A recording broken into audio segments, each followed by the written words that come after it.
সম্মানিত দর্শক, শুভেচ্ছা নিন।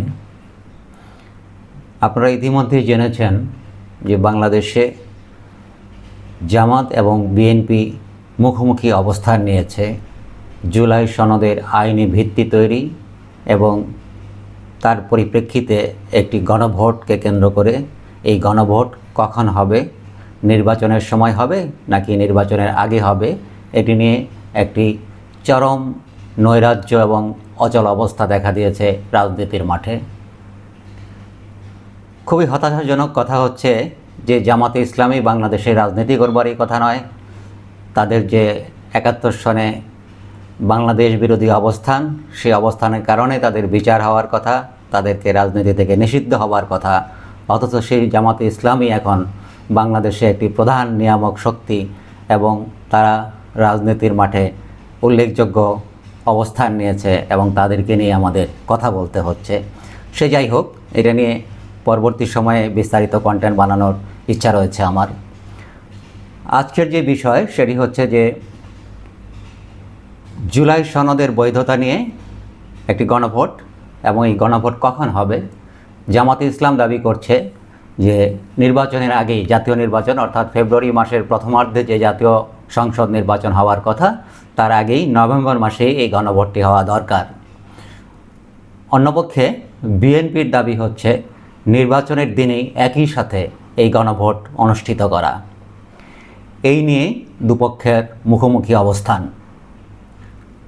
জামাত ইতিমধ্যে তার সমমনা আরও ৮টি ইসলামী আদর্শভিত্তিক দলকে নিয়ে ৫ দফার ঘোষণা দিয়ে মাঠে নেমেছে।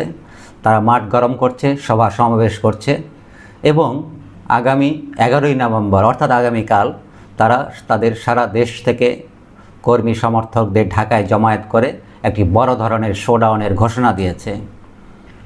জামাতের নায়েবে আমির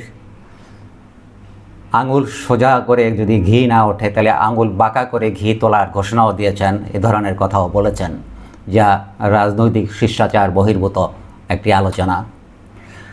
তবে বিএনপি এখনও মাঠে নামেনি। মাঠে না নামলেও তারা বক্তৃতা বিবৃতির মাধ্যমে তাদের যে অনড় অবস্থান, অর্থাৎ জাতীয় সংসদ নির্বাচনের দিনেই গণভোট অনুষ্ঠিত করা, সেই জায়গায় অনড় রয়েছে।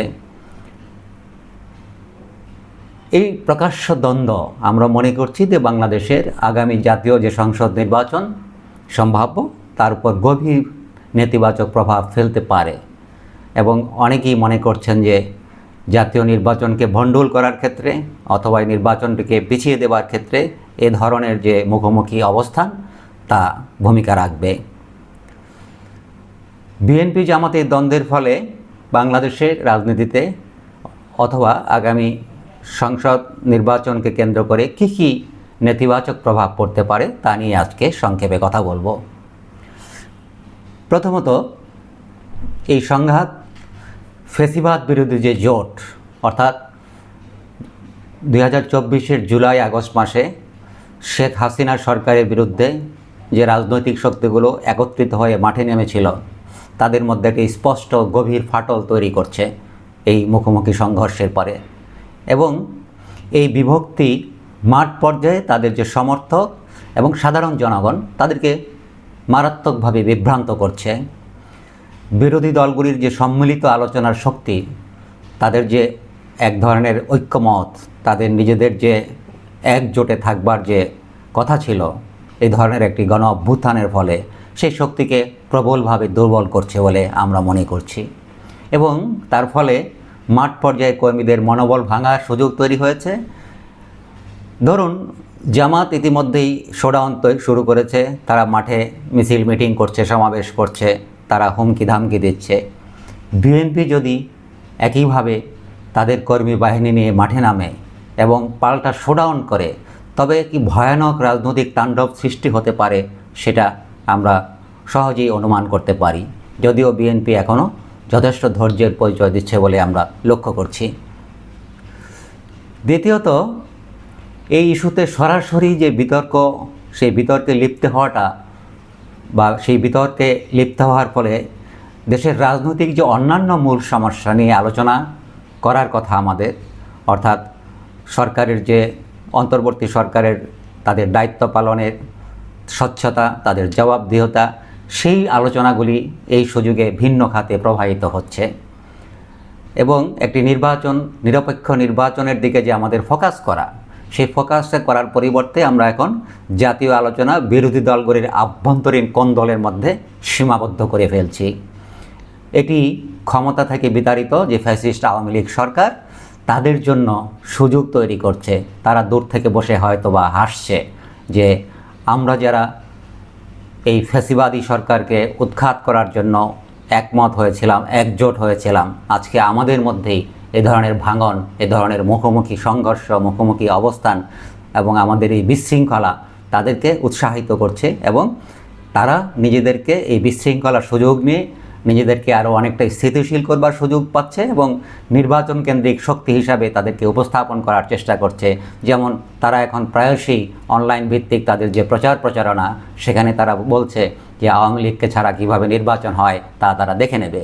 সুতরাং এই সকল কিছুই হচ্ছে এই ফ্যাসিবাদ বিরোধী রাজনৈতিক প্রধান দুই শক্তি বিএনপি এবং জামাতের এই মুখোমুখি অবস্থানের কারণে।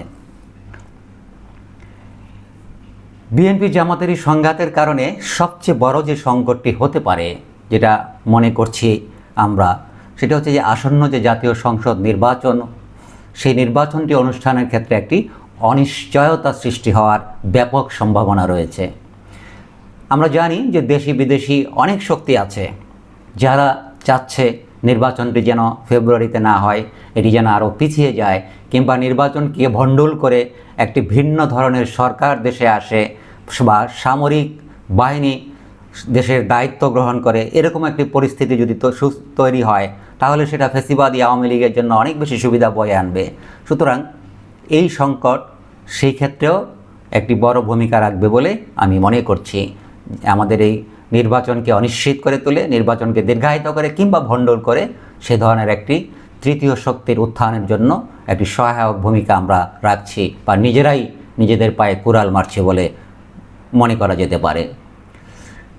জামাত যদি তাদের গণভোটের দাবিতে অনড় থাকে, অর্থাৎ নভেম্বর মাসের মধ্যেই গণভোট করতে হবে অথবা জাতীয় নির্বাচনের আগেই গণভোট করতে হবে অথবা আরও কঠোর আন্দোলনের দিকে যদি তারা এগিয়ে যায়, তাহলে বিএনপিকেও বাধ্য করবে। বিএনপিও হয়তো তারা তাদের নিজস্ব শক্তি নিয়ে, কারণ বিএনপি বাংলাদেশে সবচেয়ে বড় একটি রাজনৈতিক দল এই মুহূর্তে, সুতরাং তারাও হয়তো বাধ্য হবে এই জামাতের রাজনৈতিক অবস্থানকে রাজনৈতিকভাবে মোকাবেলা করবার জন্য মাঠে নামতে এবং এই ধরনের একটি গুরুত্বপূর্ণ মুহূর্তে সমগ্র বিরোধী শিবিরকে দুর্বল করে দেওয়ার একটি ষড়যন্ত্রের অংশ হতে পারে বলে আমরা মনে করছি বা বিশ্বাস করছি। সবচেয়ে বেদনাদায়ক যে সত্য, সেই বিষয়টি হলো যে তথাকথিত যে জাতীয় ঐক্যমত্য কমিশন গঠন করেছিলেন ডক্টর মোহাম্মদ ইউনূস 6টি সংস্কার কমিশনের চেয়ারম্যানদেরকে নিয়ে, এবং তিনি সেই কমিশনের সভাপতি ছিলেন এবং ডক্টর আলী রিয়াজ সাহেব সহসভাপতি হিসাবে দায়িত্ব পালন করেছেন। সেই জাতীয় ঐক্যমত্য কমিশন দীর্ঘ 9 মাস সময় ব্যয় করে ঘন্টার পর ঘন্টা, দিনের পর দিন আলোচনা করেও আমাদের রাজনৈতিক দলগুলোর মধ্যে কোনো ঐক্যমত্য প্রতিষ্ঠা করতে না পেরে বরং একটি অনিক্যের দিকে আমাদেরকে ঠেলে দিয়ে তারা তাদের দায়িত্ব শেষ করে চলে গিয়েছেন। গত সপ্তাহে উপদেষ্টা পরিষদের বৈঠকের পর আমাদের আইন উপদেষ্টা জনাব আসিফ নজরুল তিনি বলেছেন যে উপদেষ্টা পরিষদ সিদ্ধান্ত নিয়েছে রাজনৈতিক দলগুলোকে, প্রধানত জামাত এবং বিএনপি এবং সাথে এনসিপি, তাদেরকে নিজেদের মধ্যে আলোচনা করে এ বিষয়ে একটি সমাধানে পৌঁছতে হবে। এ ব্যাপারে সরকারের ভূমিকা খুবই কম। সেই 7 দিন শেষ হয়ে যাবে আজই, কিন্তু কোনো সমাধান তো হলো না। কারণ বাংলাদেশের যে রাজনৈতিক সংস্কৃতি, সেই রাজনৈতিক সংস্কৃতির যে ইতিহাস, সেই ইতিহাস অনুসারে বাংলাদেশের রাজনৈতিক দলগুলো নিজেরা আলোচনা করে কখনই কোনো সমস্যার সমাধান করতে পারেনি এবং এই ক্ষেত্রেও ব্যর্থ হয়েছে। যদিও জামাতের পক্ষ থেকে বিএনপিকে আমন্ত্রণ জানানো হয়েছিল আলোচনা করবার জন্য, কিন্তু বিএনপি সেই আলোচনায় সাড়া দেয়নি এবং সেটাই খুব স্বাভাবিক। বিএনপি কেন জামাতের আলোচনা নিমন্ত্রণে বা আমন্ত্রণে সাড়া দেবে, সেটি হবার কথা নয়। সুতরাং অবস্থা যেখানে ছিল সেখানেই আছে। এখন প্রশ্ন হচ্ছে যে বিবদমান যে রাজনৈতিক দলগুলো এই নিয়ে কোনো আলোচনা করতে পারলো না এবং 9 মাসে যা করা সম্ভব হয়নি, ঐক্যমত্য কমিশন যেটা করতে পারেনি সেটা 7 দিনে সমাধান হয়ে যাবে রাজনৈতিক দলগুলো নিজেদের মধ্যে আলোচনা করে, সেটা আশা করারই বা কতটা বাস্তবসম্মত। এখন তাহলে আমাদের কি করণীয়? এমত অবস্থায় সরকারকেই দায়িত্ব নিতে হবে এই অচলায়তন ভাঙার জন্য। সরকার তাহলে কি করতে পারে সেটি আজকের প্রধান প্রশ্ন। আমাদের রাজনৈতিক মাঠে রাজনৈতিক বিশ্লেষক কিংবা রাজনৈতিক দল যারা রয়েছেন তাদের কাছে প্রশ্ন, বল এখন সরকারের কোর্টে। অন্তর্বর্তী সরকারকে এই সিদ্ধান্ত দিতে হবে। সুতরাং সরকারকে দ্রুততম সময়ের মধ্যে বিবদমান যে রাজনৈতিক দলগুলো রয়েছে তাদের সাথে একটি আইনগতভাবে যুক্তিসঙ্গত সিদ্ধান্ত দিতে হবে, যেখানে কোনো একটি বিশেষ দলের স্বার্থ হাসিল হবে না, বরং জনগণের স্বার্থ প্রাধান্য পাবে, সেরকম একটি সিদ্ধান্ত আইনি এবং যুক্তিসঙ্গত দিতে হবে। প্রশ্ন হচ্ছে, ডক্টর ইউনূসের এই দুর্বল সরকার কি তা করতে পারবে? এখানে খুব উল্লেখযোগ্য একটি বিষয় হচ্ছে যে ডক্টর ইউনূস সরকার ইতিমধ্যেই এই সমস্যাটির একটি পার্টি হয়ে গিয়েছেন, কারণ তিনি ঐক্যমত্য কমিশনের চেয়ারম্যান ছিলেন এবং তার উপস্থিতিতেই এই জুলাই ঘোষণা বাস্তবায়ন সম্পর্কিত যে সুপারিশমালা সেটি জাতীয় ঐক্যমত্য কমিশন প্রকাশ করেছে এবং সেখানে অনেক বিতর্কের জন্ম দিয়েছে। সুতরাং এই ক্ষেত্রে ডক্টর ইউনূস তার নিরপেক্ষতা হারিয়েছেন।